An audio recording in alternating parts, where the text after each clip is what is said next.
Nature laughs last. So this will be a quick little talk on how humans are screwing themselves, how I've screwed myself over many times with certain practices, and some of the theory that I like to follow now in terms of nature versus science. So first off, I'll begin with something I learned from Paul Chek maybe close to 10 years from now. 10 years ago, we were talking about vitamins in class. So you have vitamin C, vitamin D, vitamin K, all these different vitamins.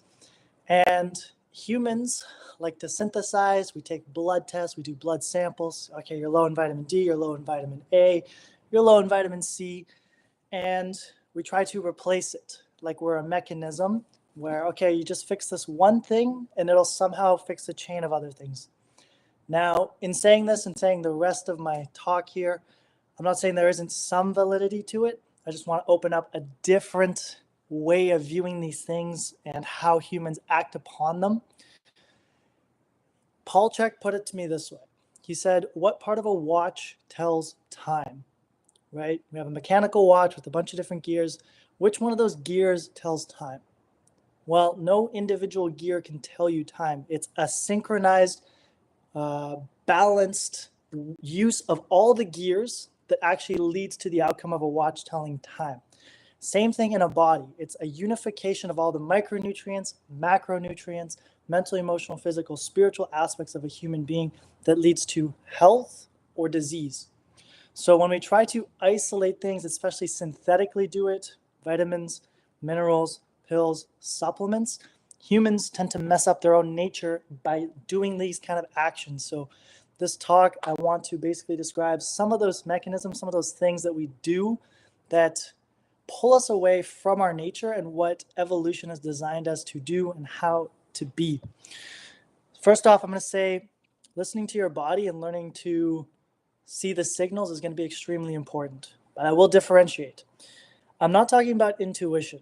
So oftentimes I talk about this subject in terms of diet, okay, how to listen to your body when it comes to the foods to eat.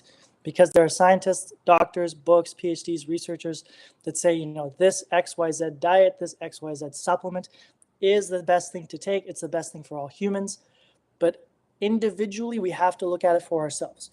So for example, a study can come out and say 80% of people that took vitamin X received health benefits.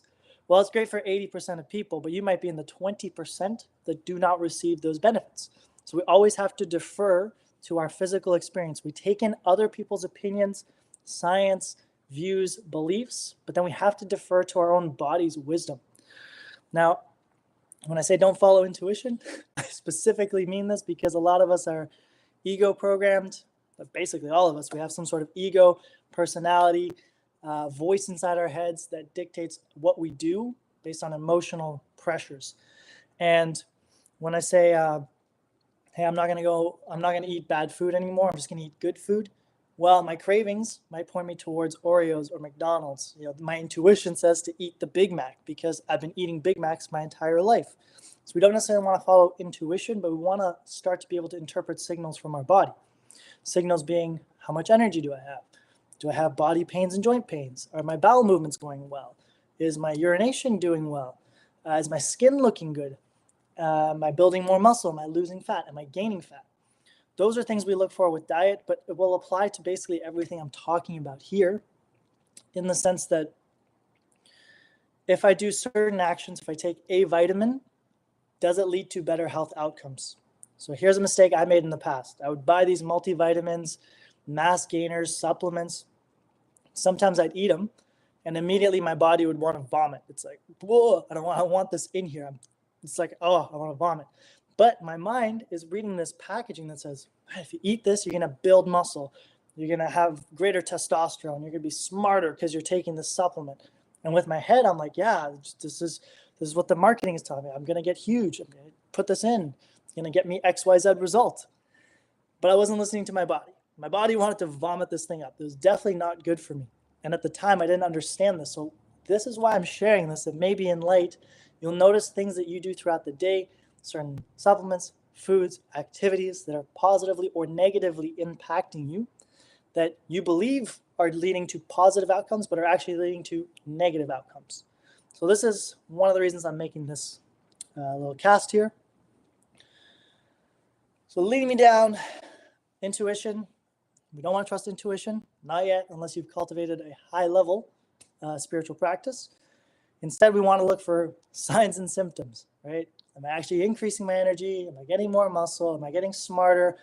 Do I have less mucus in my throat? Is my disease symptoms reducing, or are they increasing? Someone says to do this diet, and in the beginning it works. Most diets work really well in the beginning because they cut out a lot of crap foods. But eventually, if they're vitamins, minerals, macronutrient deficient, they can start to produce negative results. So it's important to keep up with that. So an example of this, how humans tend to isolate, and that leads to false problems coming up, is something like salt. There's a belief that excess salts will cause hypertension, heart problems, and yeah, if you're taking isolated sodium chloride, which is normal table salt, sometimes iodinized, that can cause problems because in nature, there is no chemical bond of sodium chloride that we're finding out there. When we find salt, we're actually finding like 100 plus minerals combined together to work as a unified system inside of our body, not just high doses of sodium and chloride. The reason table salt exists as sodium chloride is because it is used in many different products. And in order to standardize and to control for those products, they had to reduce it to sodium and chloride, taking out all the magnesium, the potassium, the iodine, all the other stuff, all the other minerals that go along with regular real-world salt. And because of that, we can see that there's a misleading idea that salt causes heart problems. Okay, anything in excess can cause problems. Anything in deficiencies can cause problems. And when we isolate variables, especially table salt, can lead to problems. So that's just one example. The vitamin example I gave earlier with Paul Chek, another great example.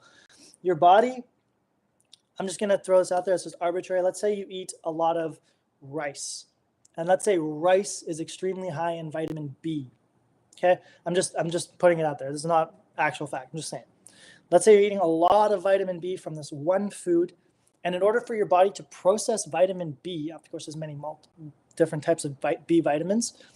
In order for your body to process it, it needs vitamin A, C, D, E, K, G, H, I, F, G. And when you just take in a giant dose of one, it starts to drain the other ones out of the body because it needs those other ones to exist at the exact same time in order for it to pull through. So if I synthetically take a bunch of vitamin C, and assuming my body can actually absorb it, which most of the time with the synthetics, it's a very poor absorption rate. My body, because in nature, vitamin C doesn't exist alone, it needs other vitamins. And because it's not coming in with that vitamin C that's in thousands of multiples above what I'd see normally in nature, it now starts pulling other vitamins and minerals out of my body to process that vitamin C. In the short term, it might be beneficial because I've been lacking vitamin C, but actually we want to be getting things in a complex, that is a whole system of nutrients rather than one isolated nutrient. Another aspect I see this done incorrectly, and this really takes us out of nature, and there's a lot of nuance to this, okay, is sunlight. Sunlight is an extremely important nutrient. We can see this for plants. If plants that are very sun dominant are put in the shade, they start to die because they're unable to do photosynthesis to gain energy from the sun.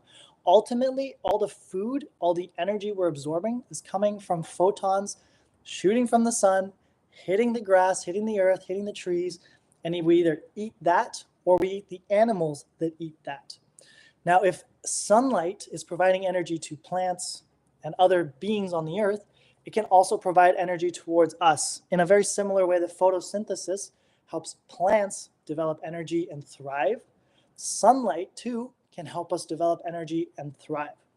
Yet humans have the idea that, sun is damaging us, sun is causing us very huge problems. Therefore, we should stay indoors all the time. We should cover up all the time. We should wear sunscreen all the time and isolate ourselves from nature. This is the same argument with bacteria and viruses. Bacteria and viruses exist all the time, all around us and inside of us. And if we're constantly trying to separate ourselves from our natural environment, this will not lead to a greater health result, in my opinion. This is separating us, again, isolating variables rather than living in a cohesive ecosystem with nature. And so when we talk about sunlight, I don't want to say, just jump out and get a whole bunch of sunlight. It really depends on where you are, your skin type, how much conditioning you have to the sun. Sun is super vital and important, but if you go from 0 sun to 8 hours of sun, you could damage yourself for sure. It's like going from not working out to working out for 4 hours today. You're going to feel destroyed the next day. You need to build up to these kind of things. So studying people like Dr. Alexis Cowan, she did a really good podcast recently on the Power Project with Mark Bell. Highly, highly recommend that to understand the benefits of sunlight and just how important it is. Now I want to talk about some interesting research in infrared technology, light technology. Again, we're isolating. So I do have a little red light device. I've used it. I've seen benefits, but I'm beginning to question the same vitamin effect that I've been explaining throughout this whole cast, where these red light machines, light bulbs above us, computer screen lights are isolated light spectrums. Versus in nature, we would just have the sun, the moon, and fire, right? Very natural, full spectrum lights. The sun, the most full spectrum light. Now, if we do the isolated vitamin idea and we use red light therapy, although it can be beneficial, it's been studied, seems to do good, I seem to be getting good results when I use it. I prefer deferring to the sun because the sun is a full spectrum, nature-based way to dose my sunlight nutrition. Same way I don't want to rely on vitamins and mineral pill supplements versus eating real food. I don't want to rely on indoor lighting, computer lighting, or even infrared lighting, red light therapy, when I can use something natural like the sun. Here's another big mistake humans make because of our ability to control electricity and have light, is that when the sun starts to go down, we turn the lights on indoors, and that stimulates our brain to think, hey, the sun is still up. We should still be awake and active. This makes it tremendously hard to fall asleep later. I've noticed a massive difference in my ability to sleep when I wake up, I see the sunrise, I hang out outside with that rising sun, stimulating my eyeballs, stimulating my bare skin. Huge difference to my ability to fall asleep at night, particularly when I wear my blue blocking, orange tinted glasses, and I turn off the lights at night. When we line ourselves up with nature, we can actually heal. When we disassociate ourselves from nature, when we try to isolate, when we try to cheat nature, our ability to heal is greatly, greatly diminished. Last two things I'll cover in this little cast. Cold and the idea of controlling our environment again. In nature, if you live in the equator, it's going to be hot all the time. You're going to be getting sunlight. In the north, it's going to be cold, especially in the winter. This is a natural adaptation for humans. Because there is a lack of sunlight, nature provides cold. And when we stimulate ourselves with cold, we can get similar benefits to sunlight. This is actually quite crazy, wherein when you're cold, your body, your mitochondria starts to generate infrared light and heat because you're cold. If it didn't, you'd freeze. So this generation of heat internally is almost like mimicking the sun coming externally into you. So if you're someone in the north where there isn't much sun and you're always indoors on a temperature controlled room, not only are you lacking sun, but you're lacking the ability to stimulate infrared light inside your body from cold. So right now I'm in Canada. It's like 5 degrees outside Celsius, and I'm outside all the time just in my boxers. I can see my breath in front of me, like it's converting. And I'm forcing myself to be cold, essentially, as a therapeutic use of my environment rather than being indoors all day at the same temperature.